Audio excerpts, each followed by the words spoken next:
지금부터 영원까지 주도共に歩み、そして主に感謝できるこの人生が与えられていることを思います。 주님과 함께 동행하고 감사하며 나아갈 수 있는 그런 인생이 되도록 주여 도와주시옵소서. 今日もう一度主の御前に私たちは立ち上がり、あなたを喜び賛美します。 다시 한번 주님 앞에 나와 우리가 일어나 주님께 기뻐하며 찬양을 드립니다. どうぞ私たちの見張りを、私たちの賛美をどうか主よ、あなただけがお受けください。 우리들의 찬양을 주님 당신만이 기쁘게 받아주시옵소서. ハレルヤ感謝します。 할렐루야 감사합니다. ハレルヤ感謝します。 할렐루야 감사합니다. イエス・キリストの名前でお祈りいたします。 예수 그리스도의 이름으로 기도합니다. アメン。じゃあ今日も賛美して、礼拝始めていきましょう。まず賛美せよ、みんなで一緒に声を高らかに我が王イエス・キリスト賛美しましょう。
様あなたを賛美します。 당신을 찬양합니다. あなたを褒めたたえます。 당신의 이름을 높여드립니다.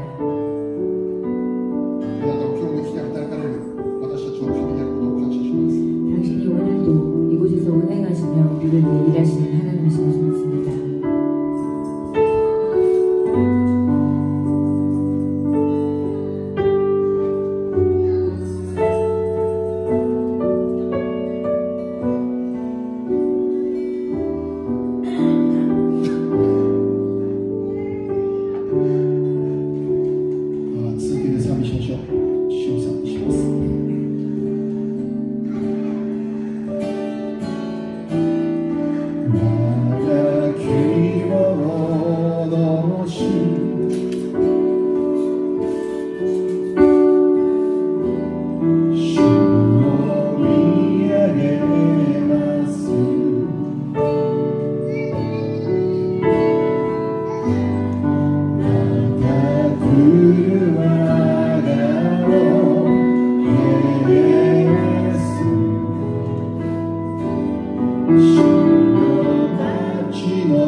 「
この地に賛美が満ち溢れる 우리 인생 가운데 찬양이 넘쳐나게 해주시옵소서.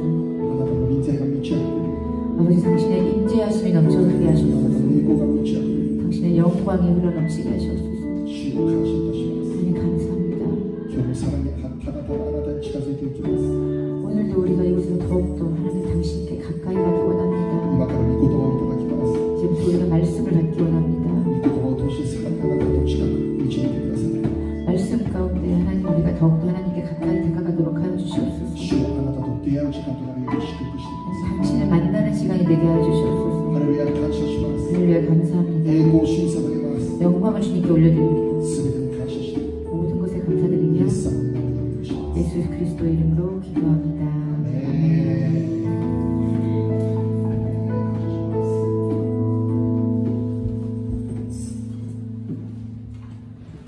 はい、では聖書を読みたいと思います。 네, 오늘 말씀 읽겠습니다. 創世記の50章1節から6節 창세기 50장 1절부터 6절까지의 말씀입니다.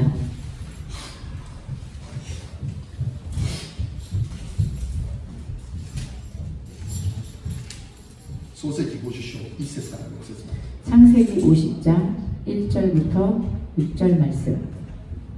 ヨセフは父の顔に取りすがって泣き父に口づけした。ヨセフは彼のしもべである医者たちに父をミーナにするように命じたので、医者たちはイスラエルをミーナにした。そのために40日を要した。ミーナにするにはそれだけの日数が必要だった。エジプトは彼のために70日間泣き悲しんだ。その夜の期間が明けた時、ヨセフはパロの家の者に告げていった。もし私の願いを聞いてくれるのなら、どうかパロの耳にこう言って伝えてほしい。私の父は私に誓わせて、私は死のうとしている。私がカナンの地に掘っておいた私の墓の中に、そこに必ず私を葬らなければならないと申しました。どうか今、私に父を葬りに登って行かせてください。私はまた帰ってきますと。パロは言った。あなたの父があなたに誓わせたように、登って行ってあなたの父を葬りなさい。 요셉이 그의 아버지 얼굴에 굽으려 울며 입맞추고 그 수종드는 의원에게 명하여 아버지의 몸을 향으로 처리하게 하매 의원이 이스라엘에게 그대로 하되 40일이 걸렸으니 향으로 처리하는 데는 이 날수가 걸림이며 애굽 사람들은 70일 동안 그를 위하여 곡하였더라. 곡하는 기한이 지나매 요셉이 바로의 궁에 말하여 이르되 내가 너희에게 은혜를 입었으면 원하건대 바로의 귀에 아뢰기를 우리 아버지가 나로 맹세하게 하여 이르되 내가 죽거든 가나안 땅에 내가 파놓은 묘실에 나를 장사하라 하였나니 나로 올라가서 아버지를 장사하게 하소서 내가 다시 오리이다 하라 하였더니 바로가 이르되 그가 내게 시킨 맹세대로 올라가서 내 아버지를 장사하라. 아멘. はい、今日はさらに優れた故郷を思いということでお願いします。 오늘은 더 나은 본향을 생각하며 라는 제목으로 말씀을 나누기 원합니다. はい、皆さんおはようございます。 여러분 안녕하세요. はい、今日も礼拝できることを感謝します。 오늘 함께 예배드릴 수 있음에 감사합니다. 丸方いさしましょう。ようこそいらっしゃいました。 주변 분들과 인사하겠습니다. 환영합니다. 어서 오세요. 안녕하세요. はい、じゃあ今日のメッセージ入りましょう。 네, 오늘 말씀 들어가겠습니다. 今日は創世記50章からということで祝福のメッセージを受けております。 오늘은 창세기 50장으로부터 축복의 메시지를 함께 받도록 하겠습니다. いよいよこの創世記の最後のメッセージ、今週で終わることになります。 드디어 창세기의 이제, 말씀을 이제 오늘로 이번 주로 이제 마치게 됩니다. なんかずーっともう創世記ねやってきたので、今日はサンクスギビングということだけど、とりあえずもう創世記やりないと。 오늘 이제 땡스기빙 감사절 예배이긴 하지만 이때까지 해온 또 창세기 말씀이기 때문에 오늘은 창세기 말씀을 중심으로 예배를 나누고자 합니다. 8月から始まったんですね、創世記。 창세기는 8월부터 우리가 시작했습니다. 4ヶ月間長い期間創世記から学んできました。 4개월간 긴 시간을 우리가 창세기와 함께 공부해 왔습니다. 今日は最後のね、創世記50章を通して祝福のメッセージを受け取りたいと思います。 그리고 오늘은 창세기의 마지막 장인 50장의 말씀을 통해서 함께 축복의 말씀을 받기 원합니다. まず50章に記録されてあることなんですけど、 우선 창세기 50장에 기록되어져 있는 것인데요. 大きく分けて2つのことが記録されています。 크게 나누어서 두 가지로 나누고 있는 것을 볼 수 있습니다. 1つ目にヤコブの父ですね、父ヤコブの死と葬儀についてであります。 첫 번째는 아버지 야곱의 죽음과 그 장례에 대한 이야기입니다. またもう一つがヨセフのお兄さんたちの葛藤についてであります。 또 하나는 요셉의 형들의 그런 갈등에 대해서 적혀 있습니다. 今日2つとも見たいと考えていましたけども、この1つ目の部分、ヤコブの死と葬儀、ここにとどまって、注目してメッセージを聞きたいと思います。 사실 오늘 이 두 가지를 모두 나누고 싶지만 오늘은 첫 번째 이야기인 야곱의 죽음과 장례에 대해서 우리가 그 부분에 좀 더 주목하며 메시지를 나누고자 합니다.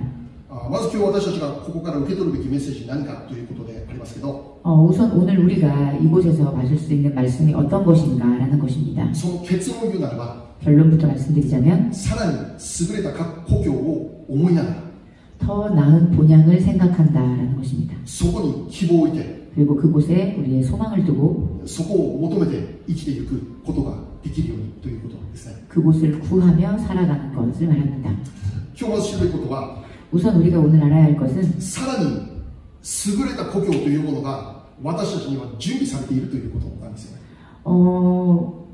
우리가 오늘 알아야 할 것은 우리에게 더욱더 나은 그런 본향이 준비되어져 있다는 것입니다. これが具体的に何を言っているかということですけど、天の御国でありますよね。 이것이 구체적으로 무엇을 말씀하고 있는가 하면 그것은 하늘나라를 말하는 것입니다.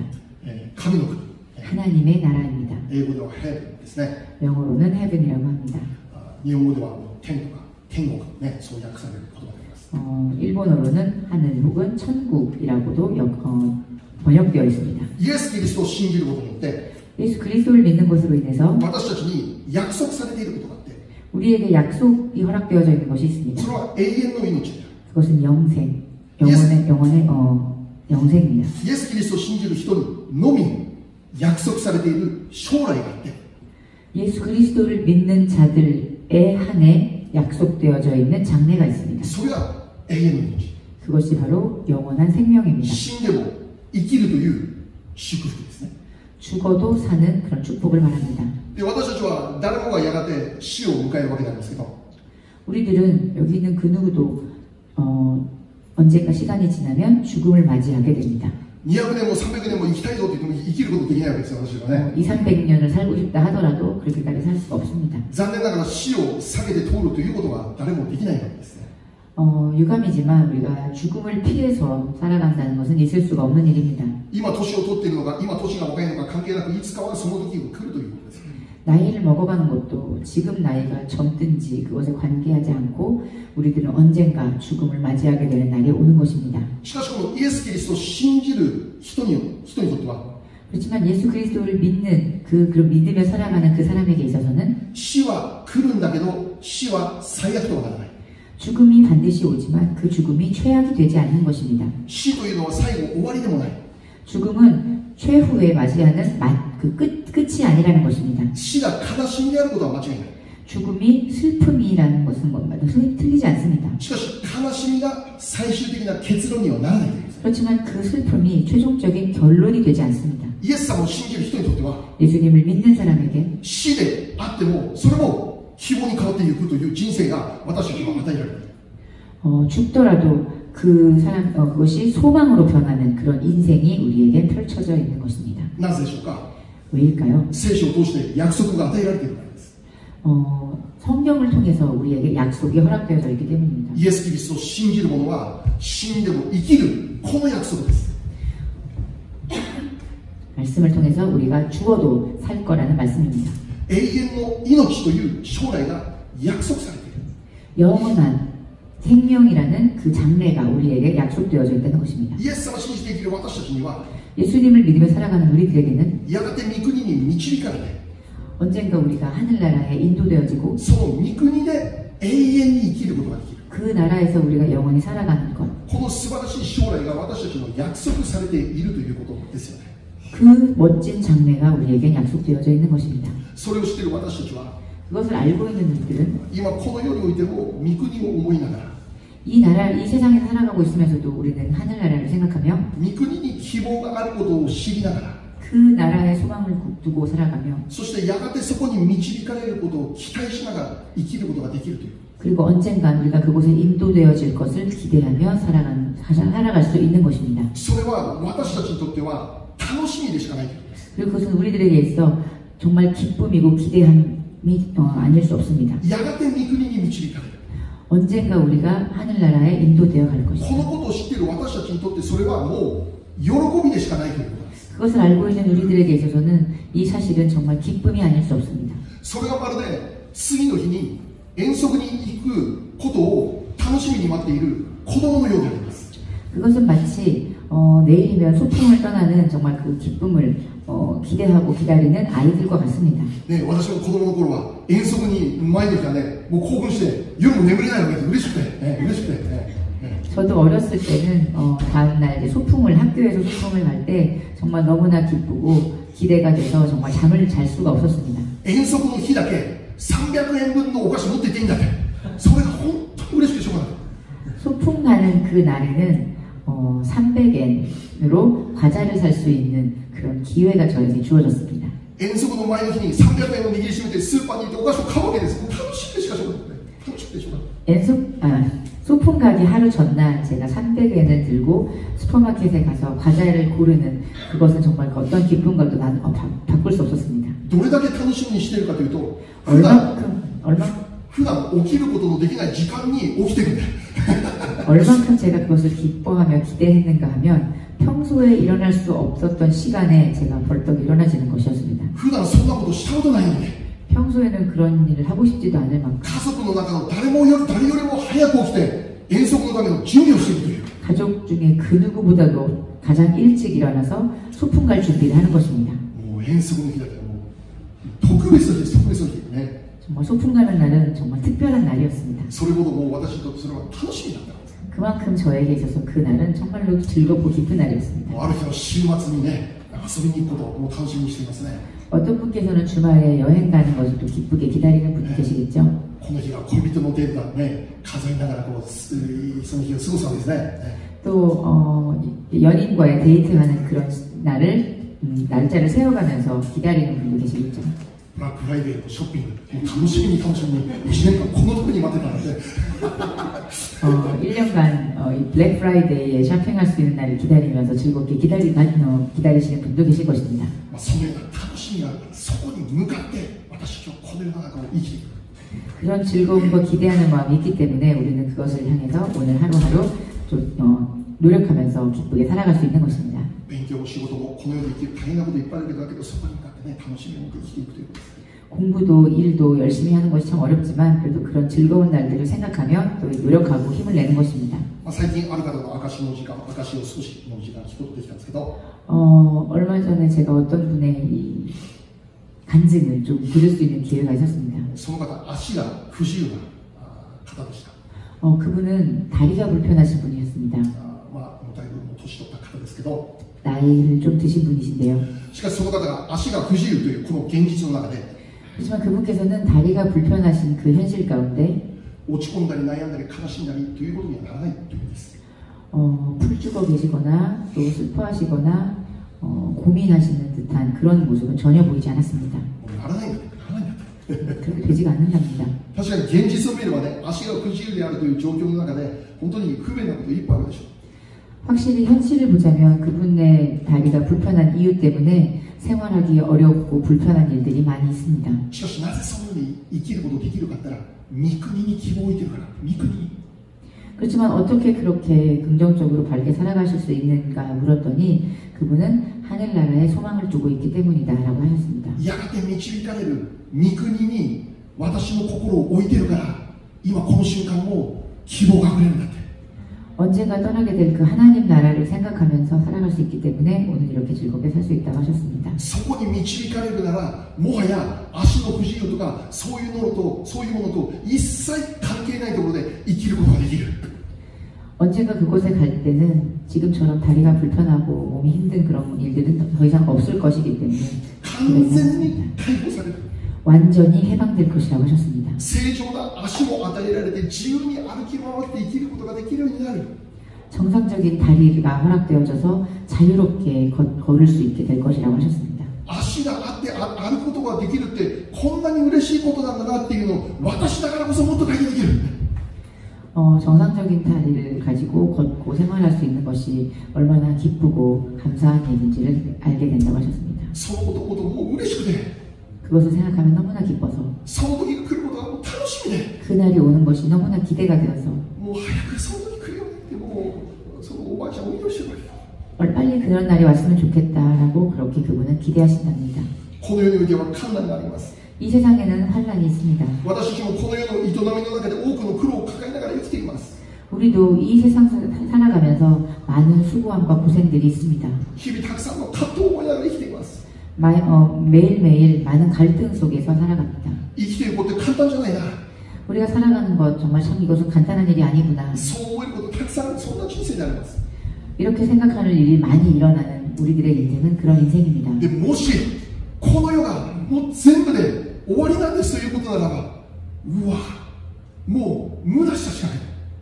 그렇지만 이 세상으로 모든 것이 끝난다라고 한다면 그것만큼 우리들에게 있어서 허무한 일은 없을 것입니다. この世で全て終了というなら、 이 세상에서 모든 것이 종료된다고 こ 한다면 んなに苦労して頑張って生きているためのその意味を見出すこともできなくなってしまう。 이렇게 고생하면서 노력하면서 살아왔는데 그 의미를 찾아낼 수가 없다 한다면 自殺してしまう人が日本の中で3万人もいる。それももう理解できるでしょう。もしこの世が全部なら、 만약에 이 세상의 삶이 전부로 끝이 나버린다면 그거를 정말 이해하고 받아들일 사람은 없을 것입니다. 日本で自殺が3万人以上、3万人以上。 일본의 자살률이 3만 명 이상이라고 합니다. それがこの世が全部ならそれも理解できるでしょう。 이 세상이 만약에 이 세상이 전부로 그것으로 끝난다고 한다면 아마 그 이유가 이해가 될 것입니다. 死んでそれで終わりなら、 죽어서 그것으로 끝이라면 こんなに不公平で理不尽と思える人生はないと思います。 이렇게나 불공평하고 부당한 일, 그런 인생은 없을 것입니다. しかしそうじゃないです。そうじゃないです。 그렇지만 그렇지 않습니다. 私の人生は 우리들의 인생은 この世の80年、90年、100年だけじゃない。 우리들의 이 세상에 80년, 90년, 100년으로 전부 끝이 나는 것이 아닙니다. 人生100年時代と言われるけど、 인생 80년이라고 이야기하지만 100年も生きられるのが嬉しいねと思うけど、そうじゃない。それが全部じゃないな。 100년도 살 수 있구나라고 생각할지 모르지만 그것이 끝이 아니라는 것입니다. 実は私たちに与えられている人生の時間というのは永遠なの。永遠。 실제로 우리에게 허락되어진 인생의 시간은 영원인 것입니다. もしかしたら永遠に生きることなんて願わないって。 어쩌면 영원히 사는 거 그런 거 별로 원치 않는다. 80年、90年のだけの人生でもう十分だって考えているかもしれない。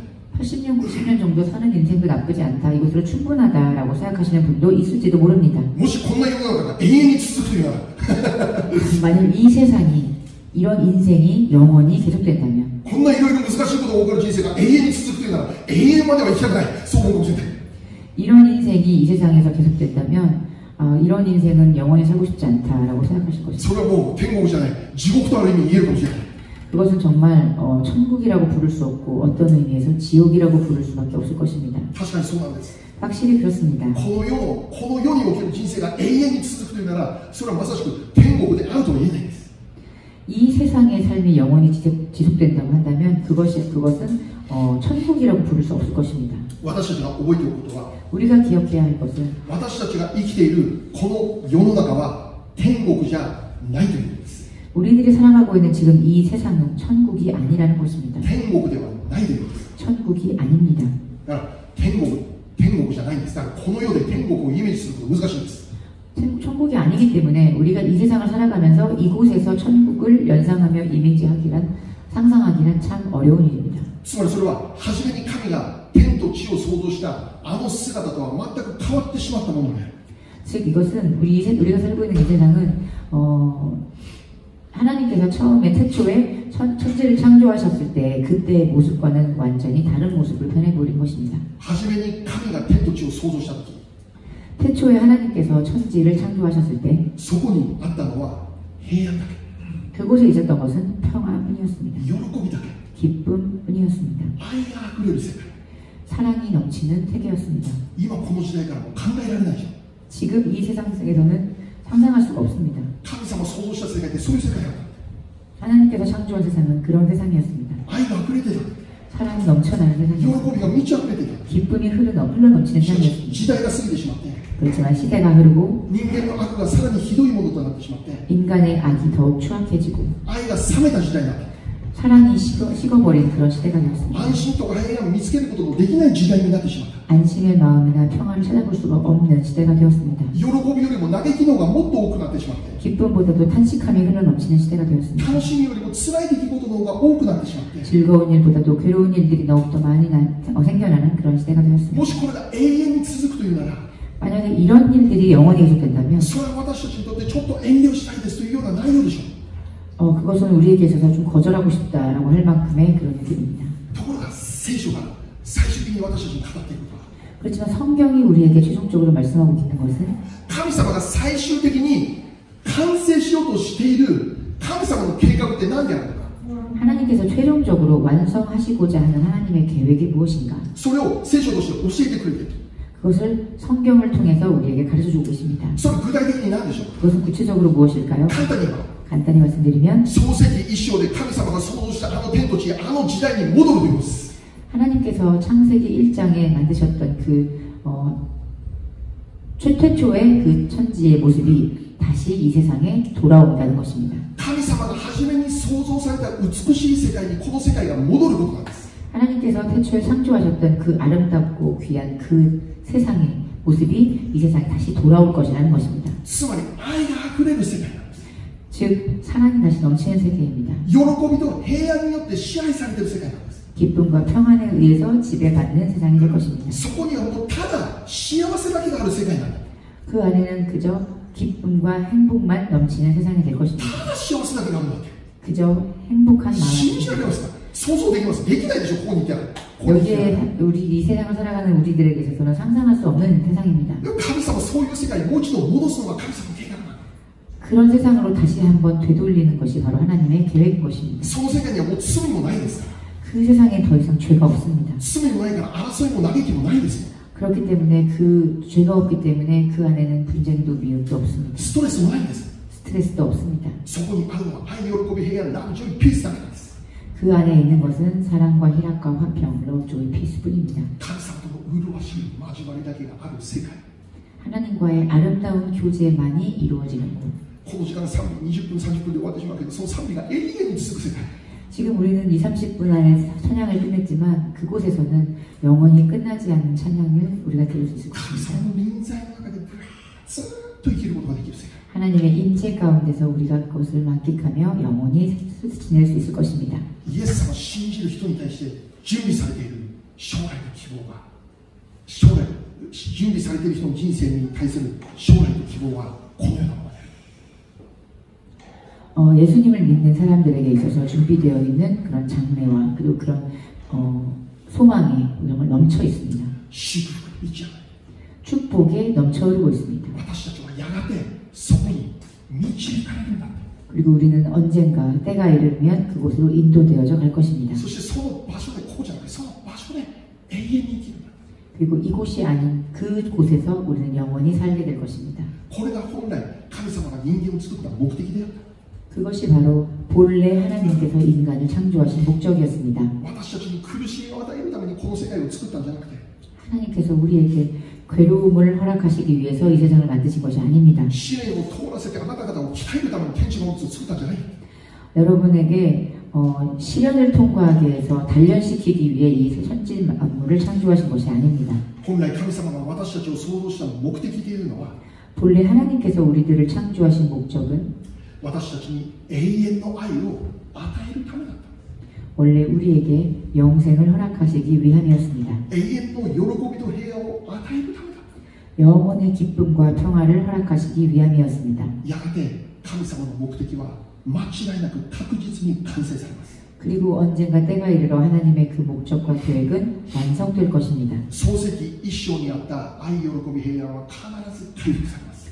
창세기 1장에 있었던 그 당시 세상에 있었던 사랑과 희락과 화평의 세상은 반드시 다시 완전히 회복될 것입니다. 最終的にそこに私たちを置くことが神様の計画であり、神様の御心なんです。 그리고 최종적으로 우리를 그 장소에 다시 두시는 것이 하나님의 계획이고 하나님의 마음인 것입니다. もし私たちがこの世における80年、90年、100年だけを考えて生きるなら 만일 우리가 이 세상에서 허락되어진 80년, 90년, 100년 만에 세상을 살아가는 것을 우리가 생각한다면 希望とか喜びを見出すことなかなか難しいでしょ 그 안에서 우리가 소망과 기쁨을 발견하며 살아가기는 참 어려울 것입니다. この世にある人生だけを考えて生きるなら 이 세상에 있는 기쁨을 인생만을 생각하며 살아간다면 私たちが今体験しているでしょうどれだけ不安があるか悩みがあって思い忘れがあるかということです 우리 안에 얼마나 많은 불안과 그리고 걱정, 근심, 초조한 마음들이 있을까요? しかしもし私たちがイエス様を信じて 그래서 우리가 만약 예수님을 믿고 永遠の御国があることを知って 영원한 나라가 있음을 알고 そこに焦点を置いて生きることができるなら 그곳에 초점을 맞추어 살아간다면 その人の心から希望がなくなることはないでしょう 그 사람의 마음에서 소망이 없어지는 일은 일어나지 않을 것입니다. 喜びを見出して生きることができるでしょう 기쁨을 발견하고 살아갈 수 있을 것입니다. 日々安心の中で生きることができるでしょう 매일매일 안심의 마음으로 살아갈 수 있을 것입니다. 先ほどお話ししたおばあちゃんのように 방금 제가 말씀드렸던 그 아주머니의 일처럼 そのような祝福が私たち一人一人の中に回復されることを願っているんです 그런 축복이 우리들 가운데 인생 가운데도 다시 회복되어지기를 원합니다. 私たちにはなおも希望がある 우리에게 어떤 희망이 있습니까? この回復がなされることを願うんです 이 회복이 다시 일어나기를 원하는 것입니다. で今日の御言葉がそのために用いられることを願うんです 그리고 오늘의 이 말씀이 그것을 위해서 쓰임받게 되기를 기도합니다. はい今日の御言葉を見れば 오늘 말씀을 보면 ヤコブの死またその後の葬儀ということで書いてあります 야곱의 죽음과 그 후의 장례에 대해서 기록되어졌습니다. ヨセフのお父さんヤコブがいよいよこの世の生涯を終える時となりました終えることになりました 요셉의 아버지였던 야곱이 드디어 이 세상의 생애를 마치게 되었습니다. それに伴ってヤコブのための葬儀が行われることになるんですけど 그것에 따라 야곱을 위한 장례식을 이제 행할 것이 준비가 되었는데 その葬儀が行われる場所がエジプトではなかった 그 장례를 행하게 될 그 장소가 애굽이 아닌 것이었습니다. ヤコブはこの時すでに家族とみんなでもうエジプトに移住していたわけですね 야곱은 이때 이미 가나안 땅으로부터 애굽으로 이주해 와서 살았습니다. 彼が生涯を終えた場所というのはカナンではなくエジプトでありました 그가 생애를 마친 장소는 가나안 땅이 아닌 애굽 땅이었습니다. しかしこれはヤコブ自身が語っていたことでしたけど 하지만 이것은 야곱 자신이 한 말이기도 하지만 自分が死んだ時には自分をエジプトに葬ってはならないと言っていたんです 자신이 죽거든 자신을 이 애굽 땅에 장사해서는 안 된다고 말했습니다. 自分の生まれ故郷のカナンの地に私を葬るようにということです 내가 태어나 자란 나의 본향인 가나안 땅으로 나를 데려가서 묻어달라고 했습니다. このことを必ず実行してほしい 이것을 반드시 그렇게 실행하라고 했습니다. ヤコブがヨセフに強く語っていた 그렇게 야곱은 자신의 아들 요셉에게 그것을 강하게 요구했습니다. カナンの地というのは 가나안 땅이란 アブラハムとイサクの、ね、おじいちゃんお父さんが葬られている場所です 자신의 아버지이고 또 할아버지인 아브라함과 이삭이 묻혀있는 땅입니다. で神様がアブラハムとその子孫に永遠に与えると約束された地です 또 하나님께서 아브라함과 그의 자손들에게 허락하시겠다라고 약속하신 땅입니다. ヤコブはそこに自分を葬ってほしいと願うわけですね 그리고 야곱은 그곳에 자신을 장사 지내주기를 바란다고 했습니다. 創世記47章29節から31節読みましょう 창세기 47장 29절에서 31절 말씀을 읽어보겠습니다. 創世記47章29から31 창세기 47장 29절에서 31절 イスラエルに死ぬべき日が近づいたとき、その子ヨセフを呼び寄せて言った。もしあなたの心にかなうならどうかあなたの手を私の桃の下に入れ、私に愛と真実を尽くしてくれ。どうか私をエジプトの地に葬らないでくれ。私が先祖たちと共に眠りについたなら、私をエジプトから運び出して先祖たちの墓に葬ってくれ。するとヨセフは言った。私はきっとあなたの言われた通りにします。それでイスラエルは言った。私に誓ってくれ。そこでヨセフは彼に誓った。イスラエルは床に寝たままお辞儀をした。 그가 그들에게 명하여 이르되 내가 내 조상들에게로 돌아가리니 나를 햇사람 에브론의 밭에 있는 굴에 우리 선조와 함께 장사하라. 이 굴은 가나안 땅 마므레 앞 막벨라 밭에 있는 것이라. 아브라함이 햇사람 에브론에게서 밭과 함께 사서 그의 매장지를 삼았으므로 아브라함과 그의 아내 사라가 거기 장사되었고 이삭과 그의 아내 리브가도 거기 장사되었으며 나도 레아를 그곳에 장사하였노라. 아멘. ヤコブがヨセフに誓ってくれるようにということでした。 야곱이 자신의 아들에게 맹세하기를 원하는 말을 합니다. 誓いの内容というのが自分が眠った時に、この私をカナンの地に葬ってくれる。 그 맹세의 내용은 자신이 눈을 감은 후에 자신을 이 애굽 땅에서 데리고 나가서 그 가나안 땅에서 묻어주길 바라는 마음이었습니다. 神様がアブラハムと子孫に与えると約束されたその地に運び出してくれる。 하나님이 자신의 선조와 자손들을 위해서 허락하신 그 땅에 나를 묻어달라고 합니다. ここで一つ注目することは 여기서 우리가 한 가지 주목해야 할 것은 ヤコブの桃の下にヨセフの手を入れて誓いを交わすということですね。 야곱의 허벅지 아래에 요셉의 손을 넣고 맹세를 나누는 것이라고 나와 있습니다. これは当時大変な重大なこの誓約が結ばれる時に行っていた儀式であります。 이것은 그 당시에 아주 중요하고 무거운 그런 언약을 행할 때 행하는 의식이었습니다. 桃というのは生殖器の象徴的な表現であります。 여기서 나오는 허벅지 아래라는 것은 생식기를 상징적으로 의미하는 말입니다. それは遺言と等しく重みを持つそういう誓いだったということです。 즉 이것은 그 사람의 유언을 대신할 정도의 맹세를 말합니다. 生殖器の命が生まれるとですね。 성경을 보면은 거기서 생명이 태어난다라고 말합니다. そういう重要な誓いだということですね。 그 정도로 중요한 언약이었습니다. だからヤコブがヨセフに誓った内容というのは 그렇기 때문에 야곱이 요셉과 함께 나눈 그 맹세의 내용은 やってもやらなくてもどちらでも良いものではない。 해도 되고 하지 않아도 되는 그런 내용이 아니었습니다. あなたにその真理が分かっているからもし時間があればやってください。そうじゃない。 그냥 당신에게 시간이 있다면 해주십시오라는 정도의 그런 내용이 아니었습니다. もし可能ならやってくれれば嬉しいね。そうじゃない。 만약에 해줄 수 있다면 참 기쁘겠다라는 정도의 내용이 아닙니다. どうしてもやらなきゃならない重要な誓いだ。 어떤 일이 있어도 꼭 해야만 한다라고 하는 중요한 맹세 そ 언약이었습니다. の内容が自分をカナンの地に葬る。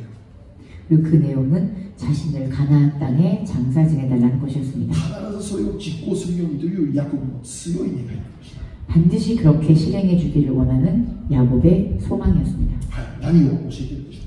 무엇을 우리에게 가르쳐주고 있는 것입니까? 自分が置かれるべき本来の場所というのが 자신이 있어야 할 그 본래의 장소라는 것은 神様の約束された地でありカナンであるということ。 하나님께서 약속하신 땅이 가나안 땅이어야 한다라는 것입니다. 自分の先祖たちが葬られたその地こそ 자신들의 선조, 자신의 선조가 묻혀 있는 그 땅이야말로 私がいるべき地であり私のホームタウンだという。 내가 있어야 할 곳이 나의 홈타운이다라는 것입니다. つまりヤコブが現在住んでいるエジプトというのは 즉 야곱이 현재 살고 있는 이 애굽이라는 곳은 本来いるべき場所ではなくて一時停留所であるという。 본래는 있어야 할 곳이 아닌 그저 잠시 일시적인 정류소에 불과한다는 것입니다. 臨時に住んでいる場所だという。 임시 거주지 정도에 불과한 것입니다. 何よりも神様もヤコブに対してそういうふうに約束していたんです。 무엇보다도 하나님께서도 야곱에게 그렇게 약속하셨습니다. 創世記46章2節から4節。 창세기 46장 2절에서 4절 말씀을 보겠습니다. 46章2節から4節。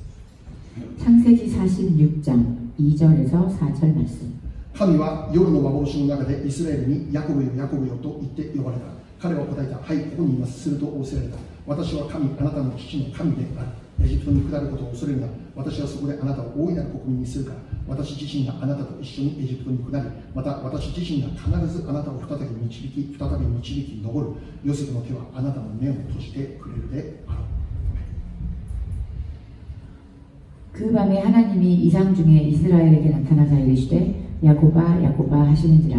야곱이 이르되 내가 여기 있나이다 하매 하나님이 이르시되 나는 하나님이라 내 아버지의 하나님이니 애굽으로 내려가기를 두려워하지 말라. 내가 거기서 너로 큰 민족을 이루게 하리라. 내가 너와 함께 애굽으로 내려가겠고 반드시 너를 인도하여 다시 올라올 것이며 요셉이 그의 손으로 내 눈을 감기리라 하셨더라. 아멘. これはヤコブがエジプトに下るときに神様が語っていた御言葉でありました。 이것은 야곱이 애굽 땅으로 내려갈 때 하나님께서 야곱에게 하신 말씀입니다. ここで神様が語っていることは 여기서 하나님께서 하고 계신 말씀은 エジプトに下ることを恐れてはならない。 애굽 땅으로 내려가는 것을 두려워하지 말라고 하십니다. あなた方がエジプトへ下るとき 너희들이 애굽 땅으로 내려갈 때 私もあなた方と共に下るんだ。 나도 함께 애굽으로 내려가겠다라고 하십니다. そしてそこでイスラエルを大いなる国民にする。 그리고 너의 민족을 거기서 크게 이루게 하겠다라고 하십니다. しかしそれはいつまでもエジプトに置くという意味ではない。 그렇지만 그것은 언제까지 너희들을 그냥 애굽 땅에 살게 하겠다라는 것이 아니었습니다. エジプトの生活は永遠ではないんだ。 애굽에서의 생활은 영원히 지속되는 것이 아니었습니다. イスラエルの本拠地がエジプトに移りました。そうじゃないんだ。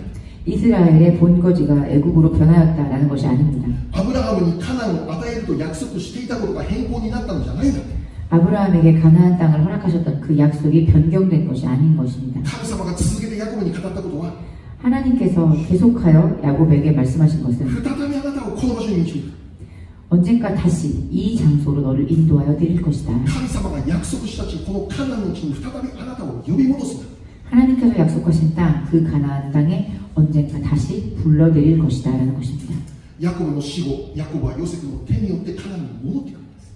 야곱의 사후, 야곱은 요셉의 손에 의해서 가나안 땅에 돌아오게 됩니다. またその後イスラエルはエジプトで400年間奴隷という立場で生きることになります。 그리고 그 이후에 이스라엘 백성들은 애굽에서 400년 동안 살게 됩니다. しかしモーセがリーダーと立ち上がって出エジプトという出来事が起こってくるわけです。 그렇지만 모세라는 사람이 리더로 일어서서 언젠간 이 이스라엘 백성들을 다시 가나안 땅으로 데리고 돌아오는 일이 일어납니다. 彼らが再び 그가 다시 한번 일어나서 가나안 땅으로 데려오게 될 것입니다. そして今の時代においても 그리고 이 세상, 우리가 살고 있는 이 세상에 今こ 있어서도 の時代においても 지금 이 세상에 있어서도 イスラエルの民、つまりユダヤ人ですね、 이스라엘 백성, 즉 유대인들이 もう彼らがもう次々にイスラエルの地に帰っているという現実ですね。 지금 이스라엘 본향으로 계속해서 돌아가고 있는 일들이 일어나고 있습니다. ユダヤ人、彼らは約1900年間自分たちの国を失うという状況に置かれていました。 그들은 약 1900여 년간 자신들의 나라를 잃었던 그런 상황에 처해 있었습니다. しかし1948年に再びイスラエルという国が建国されて 그렇지만 1948년 다시 이스라엘이라고 불리우는 나라가 건국되었습니다. そのうち世界に散っていたユダヤ人たちが次々にイスラエル祖国に帰るということが起こっていくようになった。 그리고 그때부터 차례대로 계속해서 이 세상에 흩어져 있던 유대인 백성들이 다시 자신의 조국으로 귀환하는 일이 일어나기 시작했습니다. ヤコブに語られていた約束、 야곱에게 말씀하셨던 그 약속, それは今の時代にも適用された。 그리고 그것은 지금 살아가는 이 시대 속에서도 적용되고 있는 것입니다. もう1900年間も世界に散らばっていた。 1900년간 세상에 흩어져 있었습니다. しかし1900年間散らばっていても彼らは祖国イスラエルカナンの地に忘れることがなかった。 그렇지만 1900년간 그들이 전 세계에 흩어져 살면서도 그 유대인들은 한순간도 자신의 조국을 잊지 않았습니다. 自分たちのふるさとを忘れることがなかった。 자신들의 고향을 잊지 않았습니다. アブラハムに語られていた約束、 아브라함에게 말씀하셨던 그 약속, ヤコブに語られていた約束、 그 야곱에게 말씀하신 そ 약속, れを忘れることがなかった。 그것을 잊지 않았습니다. 彼らは常に祖国を持って 그들은 항상 자신의 조국을 생각하며 そこに帰還することを夢見ながら1900年間過ごした。 그리고 그들은 언젠가 그 나라에 돌아갈 것을 꿈꾸며 1900년간을 살았습니다. はい、初めにも言いました。 제가 처음에도 イエス様 말씀드렸습니다. を信じて生きる私たちには 예수님을 믿는 우리들에게는 さらに優れた故郷が準備されている。 더 나은 본향이 준비되어져 있습니다. 故郷ということはね、 본향이라고 하는 것은 故郷です、故郷。ね、 정말 우리 본향, 私たち 고향입니다. 本来いるべき場所。 원래 우리가 있어야 할 곳입니다. 私たちが帰るべき故郷が準備されている。 우리가 돌아가야만 하는 그런 본향이 준비되어 それ 있는 が 것입니다. 天の御国です。 그것이 하늘에 있는 나라입니다. で、それを聖書ではさらに優れた故郷って表現してるんです。 그리고 그것을 성경에서는 더 나은 본향이라고 표현하고 있습니다. それを見てみましょう。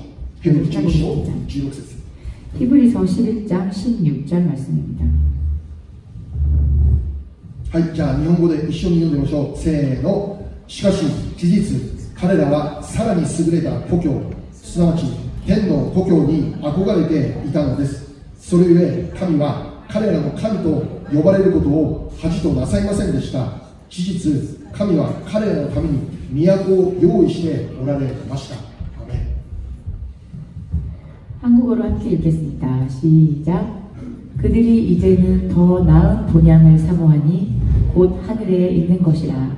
이러므로 하나님이 그들의 하나님이라 일컬음 받으심을 부끄러워하지 아니하시고 그들을 위하여 한 성을 예비하셨느니라. 아멘. はい、さらに優れた故郷って何だよ。더 나은 본향이라는 것이 무엇일까요? 天のふるさと、天の故郷、 하늘의 본향, 天の御国です。 하늘나라입니다. そこを憧れている人々がいた。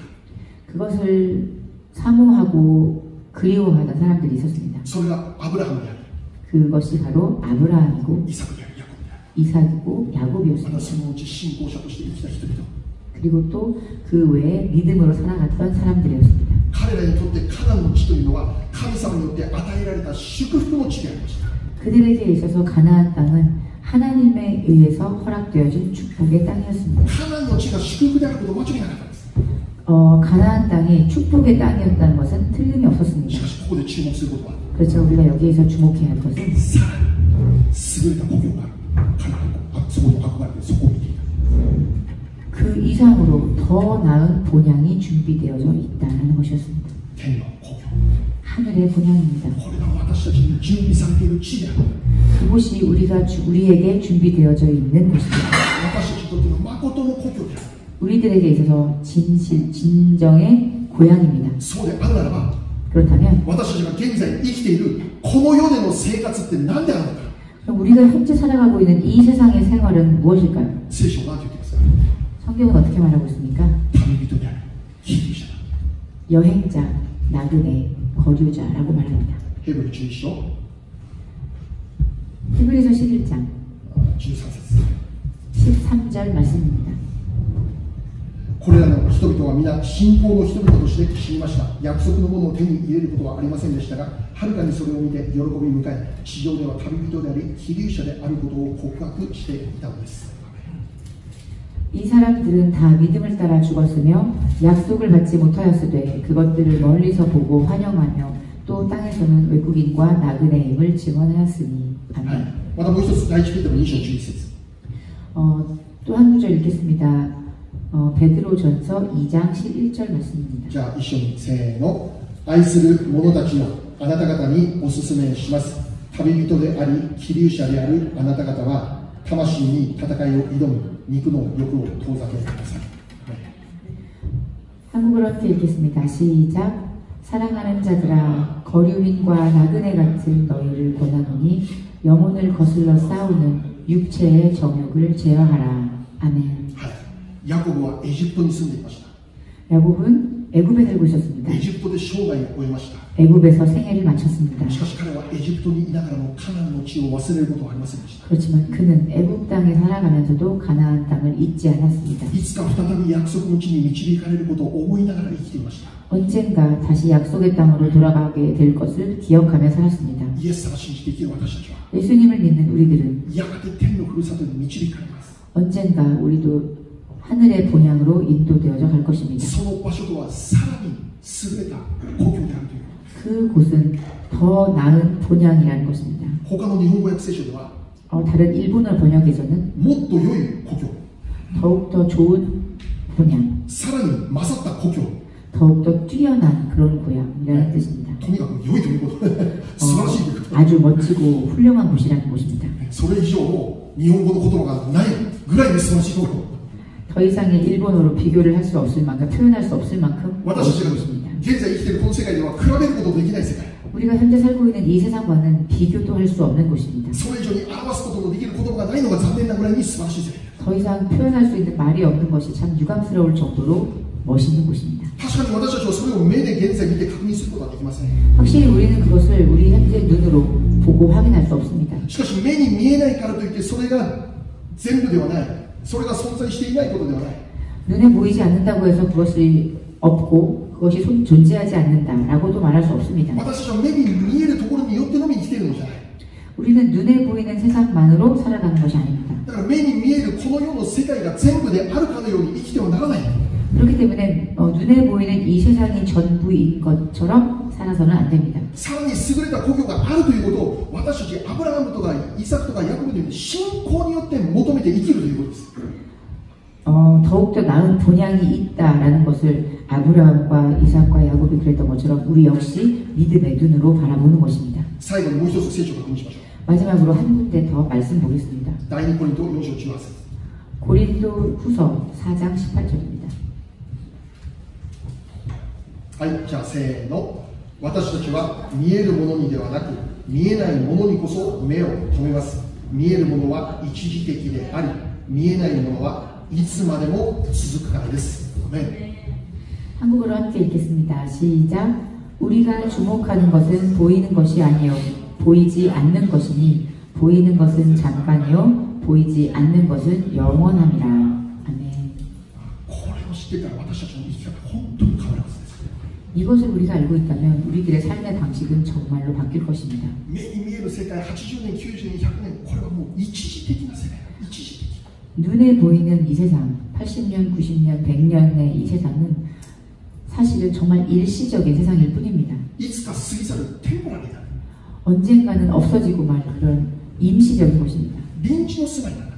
임시 거주지입니다. 私たちは現在目に見えないそういう世界にこそ向かって生きる存在なんだ。 우리들은 사실 현재 눈에 보이지 않는 세상을 바라보고 그곳을 향해서 살아가고 있는 사람들인 だ 것입니다. からこの世のために命をかけて生きるんじゃなくて、 그렇기 때문에 이 세상에 목숨 걸고 살아가는 것이 아니라 それを全部消え去るから、 그것은 전부 없어질 것이기 全部なく 때문에 なってしまうから、 전부 없어질 것이기 永 때문에 遠に続く希望、永遠になくならないもの、そこにこそ私たちの命をかけて生きるべきだなっていうんです。 영원히 없어지지 않을 그것에 우리의 모든 것을 걸고 살아가야 합니다. 永遠になくなることのない希望のある世界、 영원히 없어지지 않을 그런 소망이 있는 그런 세상, 永遠に続く喜びの世界、 영원히 계속될 기쁨의 세상, そこから愛は絶えることがない。 그리고 그곳에서 사랑이 끊어지는 일이 없을 것입니다. いつまでも賛美が捧げられている場所、 언제까지라도 찬양이 넘칠 それを 것입니다. 知っている私たちが 그것을 알고 있는 우리들이 この地上においてどんな姿で生きていることできるでしょうか。 이 세상에 있어서 우리가 어떤 모습으로 살아가겠습니까? 必要以上にあれがないこれがないってもう心配する必要がない。 필요 이상으로 이것도 없고 저것도 없다는 마음으로 걱정하실 필요 없습니다. 足が不自由でもハレルヤと生きていたあの方のように、 다리가 불편하더라도 할렐루야를 외치며 사셨던 그분처럼 目に見えるものが全部である限り生きてはならないんだ。 눈에 보이는 것만이 전부인 양 살아서는 안 됩니다. さらに優れた故郷がある。 더욱더 나은 본향이 준비되어 있는 것을 そこを 기억하고 持って、 그것을 알고 そこに向かって生きていることを忘れないで。 그리고 그것을 향해 살아가는 것을 잊지 마시고 そして重要なことは、 그리고 중요한 そ 것은 の天の御国に宝を積む、そういう生き方ができるようになるということです。 그리고 그 하늘의 본향 하늘나라에 보화를 쌓는 그런 삶의 모습으로 인도되어져 살아가시기 바랍니다. もちろんこの世での営みを適当にやらなさい、そういう話ではないです。 물론 이 세상의 삶을 대충 적당히 살아가시라는 말이 아닙니다. だけどこの世は全部であるからに生きる人生こそ虚しい人生はないです。 그렇지만 이 세상에서의 삶만이 전부다라고 생각하는 삶처럼 허무한 삶이 없습니다. 大丈夫です。 괜찮습니다. あなたの苦労は全部天国で報われます。 당신의 모든 수고는 천국에서 다 정산되어질 것입니다. 神様の見上げてやってきた全てのことは天国で全部準備、祝福、この宝として準備されています。祝福が 하나님을 바라보며 살아왔던 모든 당신의 그런 마음과 수고는 하늘에 기록되어 있을 것입니다. この世で私が願っていること何もできなかったけど、 이 세상에서 내가 원했던 그 무엇도 제대로 다 이루어지지 않았지만 あの人この世に来たのに私は何もできなかったけど、 저 사람은 저렇게 사는데 나는 아무것도 할 수 없었지만 大丈夫です。神様全部分かっています。 괜찮습니다. 하나님은 모두 알고 계십니다. 神様を見上げて生きるあなたの人生に神様は天の御国で大いなる祝福を準備してくださっています。 하나님만 바라보면서 살아왔던 당신에게 하나님께서는 천국에서 당신을 위한 축복을 예비하고 계실 것입니다. 一人一つまた最後証ししますけど、 마지막으로 제가 간증 하나를 드리고 싶은데요. ある人が天国行って見てきたんだって、天国に導かれた、死んで天国に導かれた。 어떤 사람이 죽어서 천국에 인도되어져 갔다고 そ 합니다. の人が帰ってきて、 그 사람이 돌아왔습니다. わあ、私も天国行ってきた。 저는 천국에 다녀왔습니다. で、こういうことって本当にあるんです、本当に本当に。 근데 진짜 사실 이런 일은 있습니다. 私は昔東京で進学校やった時に進学校の生徒たちの中でお祈りの時間に突然倒れて意識失って本当に 2,3 分パッと目覚めて天国行ってきたって証し始めた人がいるんです本当に本当に 제가 도쿄의 신학교에서 공부하고 있을 때 같이 기도하던 신학생 중에 한 명이 갑자기 기도 중에 쓰러져서 한 2, 3분 정도 의식을 잃고 있다가 깨어났는데 그 사람이 자신이 그 사이에 천국에 다녀왔다고 고백을 했습니다. その方は今話する方はその進学校の方じゃなくて韓国の方なんですけど韓国の牧師先生です。 제가 지금 간증을 드리려고 하는 분은 이제 그 신학생의 이야기가 아니라 한국에 있는 어떤 이제 목사님의 이야기입니다. その牧師先生の奥さんは本当に伝道するのが大好きでもう一生懸命伝道する人です。サモに一生懸命 그 목사님의 아내이신 사모님은 정말로 전도를 즐겨 열심으로 하시는 분이셨습니다. だけど牧師先生のサモニの親戚の方でイエス様を信じない人々がいたんですね。 그렇지만 그 사모님의 친척분 가운데 하나님을 믿지 않는 분이 계셨습니다. 会うたびにイエス様を最後ですね。 하지만 그분을 만날 때마다 그 친척분에게 하나님의 말씀 イエ 전했습니다. ス様を信じなきゃ大変なことになりますよ。 예수님을 믿지 않으면 예수 큰일 납니다. 예수님 믿으시면天国行きましょう。 우리 다 같이 천국으로 갑시다. 이렇게 이야기하셨다고 합니다. ある時はね、そのおじさんが怒ってね、もう灰皿をパーン投げつけるわけですよ。灰皿パーン、これちょっと失敗だ。 그런데 어느 날 이제 그 친척분께서 이제 듣다 보니 화가 나셔서 그 주변에 있었던 재떨이를 던지셨다고 합니다. 性格が半端じゃないね。激しいね。 성격이 참 灰皿を 무섭습니다. パーン投げて。 재떨이를 갑자기 확 で、その投げた灰皿を奥さんがこうプワーンと投げて。 던진 그 재떨이가 사모님의 뒷목 주변에 정확하게 맞았습니다. それでもめげずにイエス様を伝えてやるね、サモニは。 그럼에도 불구하고 그 사모님은 그렇게 예수님을 전하고 싶으셨던 거죠. で、やがて奥さんが先に天国に帰ってね。 그래서 사모님이 이제 먼저 하늘나라에 가셨습니다. で、お父さんが旦那さんが辛くてね、もう毎日泣きながらお祈りしたんだ、ね。神様何ですか何ですか。 그래서 아내를 잃은 목사님께서 너무나 슬퍼하시면서 늘 울면서 하나님께 기도하셨습니다. 왜 이런 일이 일어났습니까? 라고. で、神様があまりにも泣いてるからかわいそうだから哀れんで天国連れてってくれたんでしょう。パッと一瞬パッと連れてってくれた。 그 울면서 기도하는 모습이 너무도 안쓰럽고 딱해서 아마 하나님께서 그 목사님을 잠시 그 천국에 데려갔다 오신 것이 아닌가 싶습니다. 天国にいたら奥さんいたな、奥さん。 그래서 그분이 천국에 갔더니 그 아내분이 계셨다고 합니다. 申し訳ないけどこの地上で生きた時の奥さんそんなに美しい女性ではなかったそんなに美しい女性ではなかった 말씀드리기 좀 미안하지만 이 세상을 살아갈 때 그 사모님의 외모가 그렇게 아름다우신 분은 아니었다고 합니다. だけど自分の奥さんがはっきり分かる。でも本当に美しいですが輝いてる輝いてる。 그렇지만 자신이 알아본 자신의 아내는 너무나도 아름다운 모습으로 변화되어 빛으로 둘러싸여 있었다고 합니다. 重要なことは 중요한 것은 その奥さんの그 ダイヤモンドだ。ダイヤモンド。 사모님이 재떨이에 맞았던 그 상처가 있었던 그 부분은 다이아몬드였다고 합니다. ダイヤモンドに変わっていた。 다이아몬드로 변해져 있었다고 ここは特 합니다. に灰皿で投げられた場所。 그 재떨이에 맞았던 그 부분이 특별히 다이아몬드로 변화되어 있었다고 합니다. それに見せられて牧師先生こちらに来た。 그것을 하나님께서 보여주시고 다시 이 세상으로 보내주셨습니다. うわ聖書に書いてあること全部本当です。本当に。 성경에 적혀있는 말씀은 모두 진짜입니다. だから私たちに、この世残りの生涯天国に希望があることが分かってじゃあここでどのように生きなきゃならないかもう一度考えて 그러니까 우리도 이 세상 살아가면서 우리가 하늘의 본향을 생각하며 어떻게 살아야 할지를 잘 생각해 보아야 하겠습니다. この世の人生が全部であって考えたからです。 이 세상의 인생이 전부다라고 생각해서는 안 되는 것입니다. 神様が全てあなたの労苦を神様の栄光に変えてくれます。 하나님께서 당신의 이 세상의 모든 수고를 다 보상해 주실 것입니다. 一つパッと思い出したことは最後に第一コリント15章第一コリント15章58節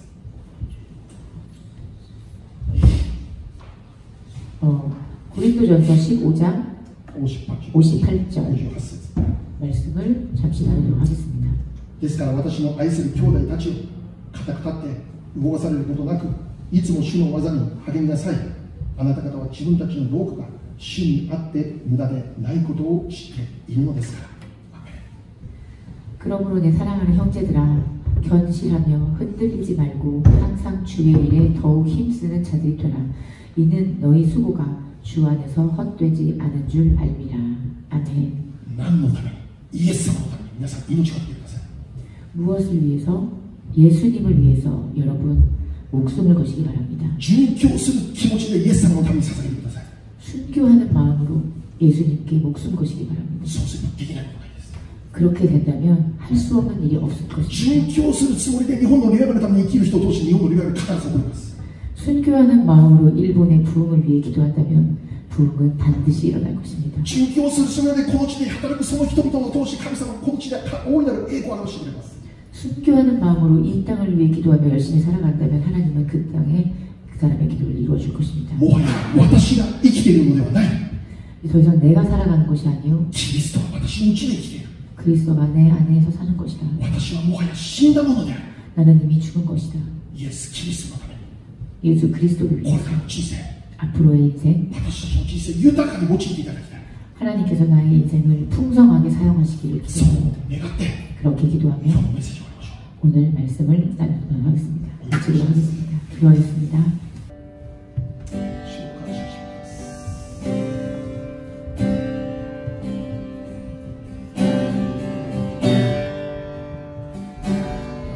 天の御国を知らない人にとっては今日のお話はもう本当に馬鹿らしいお話かもしれません。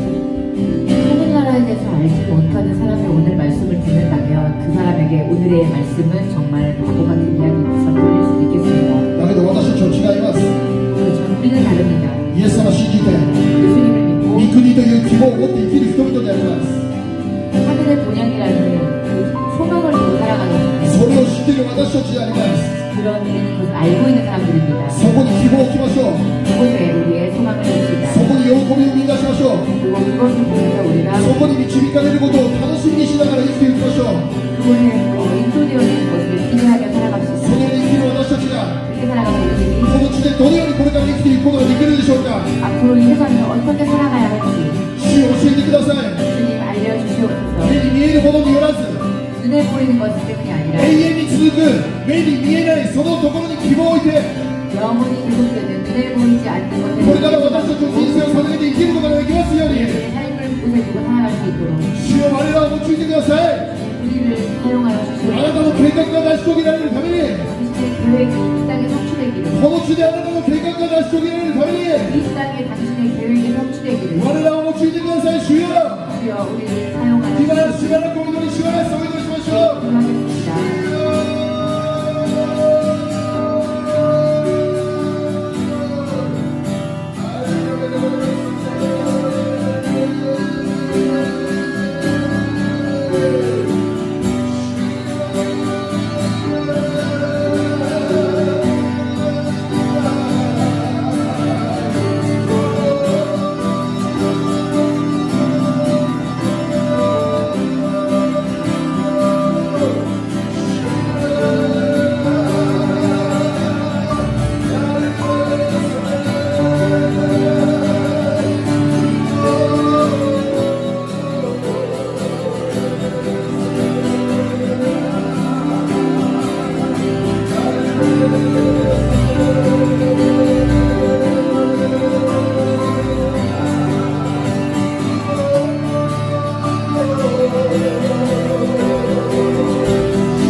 알고 살아가는 사람의 모습은 ある意味 어떤 뜻에서 この世の生き方とはもう全く逆を行くような生き方なのかもしれません。 이 세상을 살아가는 사람들의 모습과는 완전히 정반대의 모습을 살아가는 사람일 수 있습니다. だけどパウロも告白しています。 바울도 이렇게 고백했습니다. 私たちは人を喜ばすために生きているのか、 우리는 나는 사람을 기뻐하기 위해 사람을 기쁘게 하기 위해 そうじゃない、 살아간다. 神を喜ばせるために。 하나님을 기쁘시게 하기 위해 살아간다. 故にパウロは 그렇기에 바울은 迫害を受けて 박해를 받고 苦しみを通って 괴로움을 통해서 人々から理解されずに 사람에게 이해받지 못하고 最後は殉教の死を迎えなければならなかった。 마지막에는 순교를 선택해야만 했었습니다. 昔日本にも 옛날 일본에도 イエスは信じる信仰の上に 예수님을 믿는 신앙으로 하여금 殉教していった人々が10万人も20万人もいたと言われている。 순교를 당해야만 했었던 사람들이 10만, 20만 명 에도 시대에 정말 10만 명 넘은 20만 명 넘게 된 사람이 그렇게 순교를 당했습니다. イエス様信じませんって言えば一言で言えばいいのに、 예수님 믿지 않겠습니다라고 한마디 말하면 될 것을 だけど命を失ってまでイエス様信じますね。 목숨을 버리고서라도 예수님을 믿습니다라고 고백했습니다. なんでそんなことしないの？ 왜 그렇게 なんでそこまでしなきゃならないの？ 왜 거기까지 그렇게까지 해야만 했을까요? 希望を知ってるからです。希望、 그 희망을 소망을 御国の希望を知ってるからです。 하늘나라의 소망을 가졌기 때문에 これが善じゃないことを知ってるからです。 이 끝에 있는 세상에 있는 この世 전부가 界が 아니고 善じゃないことを知ってるからです。 세상이 전부가 아니고 말하기 때문입니다. そう、この世の人生はいつか終わるもの。 세상은 언젠가 끝이 납니다.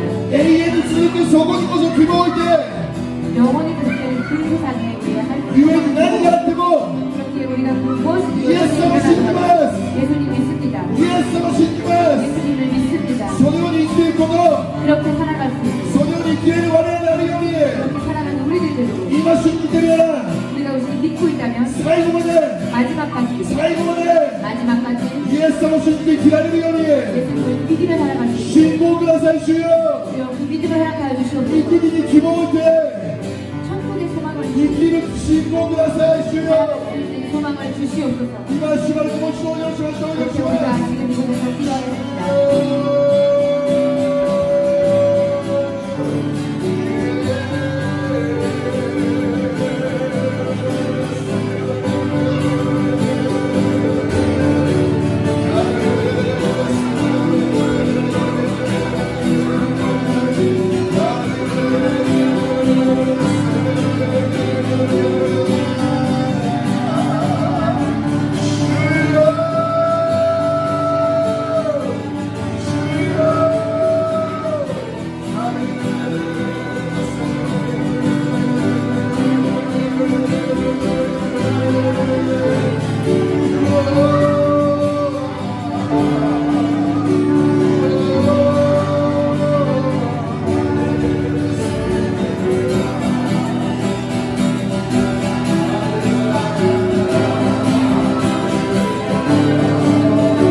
지금 이곳에서 기도하겠습니다. 오늘도 우리에게 허락하셔 주시는 정말 이 놀라운 예배 감사합니다. 오늘 우리에게 힘을 허락하시면 감사합니다. 성령 허락하시면 감사합니다. 기름을 부어주시면 감사합니다. 우리의 믿음이 다시 한번 단단해지고 다시 한번 중요한 것을 가르쳐 주시면 감사합니다. 그렇습니다. 하나님, 우리는 천국의 본향을 향해서 가겠습니다. 이번 주도 한 주간 그렇게 살아갈 수 있도록 우리에게 힘을 주시옵소서. 그렇게 살아갈 수 있도록 우리 도와주시옵소서. 알지 못하는 자가 아니라 알고 있는 자로서 살아가게 해주옵소서.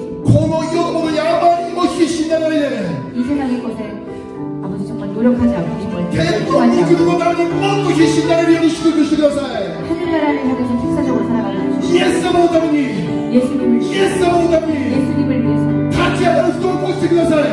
일어나서 살아갈 수 있는 この場所でイエス様のために立ち上がる人を起こしてください。 이 세상 이 자리에서 예수님을 위해서 살아가신 분을 하십시오. あなたのために 당신을 위해서 我が人生捧げたい。 정말 하나님 당신을 위해서 나의 あなたの働き人を起こしてください。 이렇게 말 생각하는 사람들을 주님 일으켜 주시옵소서. 主を感謝します。 감사합니다. 終わりの時代です。 마지막의 때입니다. 終わりの時代です。主よ、 마지막의 때입니다. イエス様来られるその時まで 예수님 다시 오실 그때까지 イエス様を忘れず、 예수님을 잊지 않고 イエス様のために 예수님을 위해서 生きる我らであるように祝福してください。 살아갈 수 있는 우리가 되게 하여 주시옵소서. ハレルヤ、感謝します。 할렐루야, 감사합니다. すべての栄光を主に捧げます。 모든 영광을 주님께 올려드립니다. 感謝を持って今日もお捧げ物いたします。 감사한 마음으로 오늘도 주님께 헌물을 드립니다. 聖霊として受けてください。 구별하여 받아주시옵소서. 捧げる手を祝福してください。 드리는 손을 축복하여 주시옵소서. 誰一人経済的に苦しむことのないように助けてください。また 우리도 경제적으로 어려움이 있지 않도록 주여 도와주시옵소서. 今週も健康であるように祝福してください。 이번 주도 건강을 하여 주시옵소서. ハレルヤ、感謝します。 할렐루야, 감사합니다. 今週も聖霊十万に生きられるように 이번 주도 성령 충만함으로 살아갈 수 있도록 感謝して、 감사합니다. イエス・キリストの名前で 예수 お祈りいたし 그리스도의 ます。 이름으로 기도합니다. 아멘.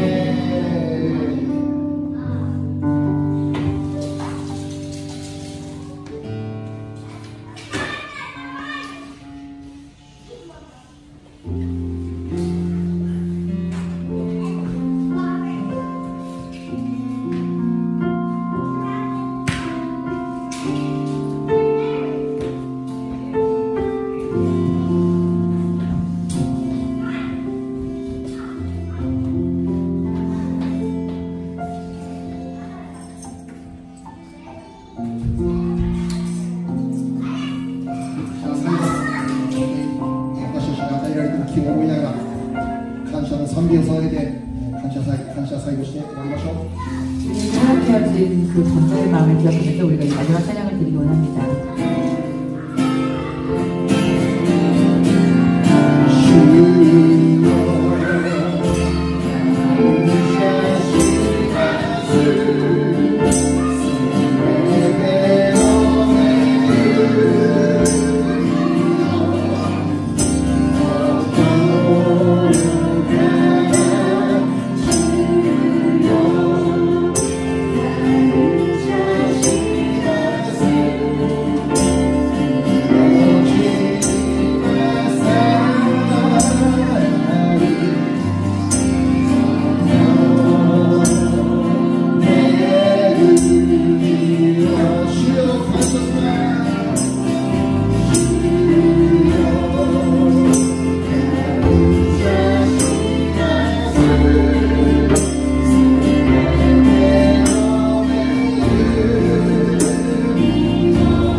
た他に満ち溢